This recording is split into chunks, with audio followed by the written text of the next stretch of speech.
সুদূর মালয়েশিয়ার রাজধানী কুয়ালালামপুরের একটি হাসপাতালের হিমশীতল মর্গে সময় যেন থমকে আছে। সেখানে একটি কাচের বাক্সের আড়ালে পড়ে আছে একটি নিথর দেহ, যার পরিচয় বহন করছে কেবল একটি পাসপোর্টের কয়েকটি পাতা। কিন্তু দীর্ঘ 15 দিন পেরিয়ে গেলেও সেই মৃতদেহটি নেওয়ার জন্য কোনো স্বজন বা পরিবারের কাউকে খুঁজে পাওয়া যাচ্ছে না, যে কারণে হাসপাতালের হিমঘর থেকে কিছুতেই মিলছে না তার শেষ মুক্তির ঠিকানা। কুয়ালালামপুরে যে বাংলাদেশি মালিকের প্রতিষ্ঠানে তিনি শেষ কাজ করছিলেন, সেখানকার মানুষগুলো এখন হন্যে হয়ে খুঁজছেন একটি পরিচিত মুখ। তারা যেন তেন প্রকারে কুয়ালালামপুর কিংবা বাংলাদেশের মাটিতে এমন একজন মানুষকে পেতে চান, যিনি অন্তত দিন মোহাম্মদের মরদেহটি গ্রহণ করবেন।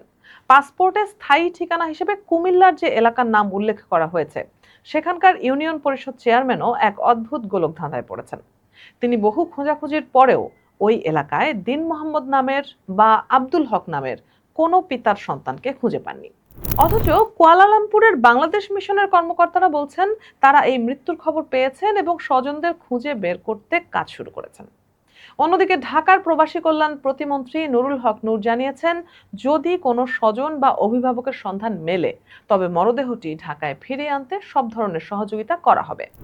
তার স্থায়ী ঠিকানায় লেখা রয়েছে কুমিল্লার সদর এলাকার ব্রাহ্মণপাড়ার রাজাবাড়ি। 1975 সালের 2রা মার্চ জন্ম নেওয়া এই মানুষটির জরুরি যোগাযোগের জায়গায় পিতার নামের পাশেও একই ঠিকানা ব্যবহার করা হয়েছে।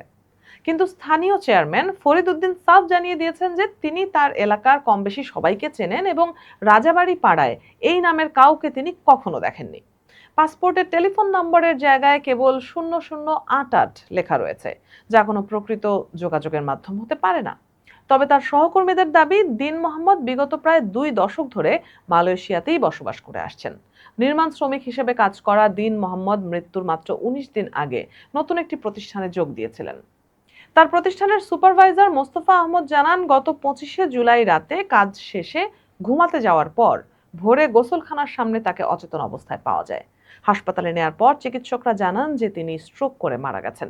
এরপর থেকেই শুরু হয় এক মর্মান্তিক জটিলতা, যেখানে মরদেহ দেশে পাঠানোর সব প্রস্তুতি থাকলেও স্বজনের অনুপস্থিতি সবকিছুকে আটকে দেয়। ঢাকার যাত্রাবাড়ি বা কুমিল্লার নানা জায়গায় লোক পাঠিয়েও যখন কোনো হদিস মিলল না, তখন মোস্তফা আহমদ যোগাযোগ করেন কুয়ালালামপুর মিশন ও প্রবাসী কল্যাণ মন্ত্রণালয়ে। মালয়েশিয়ার নিয়ম অনুযায়ী তাকে সহজে বেওয়ারিশ হিসেবে দাফনও করা যাচ্ছে না, কারণ পরবর্তীতে স্বজনরা এলে কি উত্তর দেওয়া হবে সেই প্রশ্ন রয়েছে। প্রতিদিন মর্গের বিল হিসেবে 75 রিঙ্গিত গুনতে হচ্ছে এবং পুলিশের তাগাদায় দিশেহারা হয়ে পড়েছেন সহকর্মীরা। বাংলাদেশ মিশনের কর্মকর্তারা জানিয়েছেন, তারা পুরনো কর্মস্থলগুলো ঘুরে ঠিকানা বের করার চেষ্টা করছেন। শেষ পর্যন্ত যদি কোনো স্বজনের খোঁজ সত্যিই না মেলে, তবে হয়তো প্রবাসের মাটিই হবে দিন মোহাম্মদের চিরস্থায়ী শেষ ঠিকানা।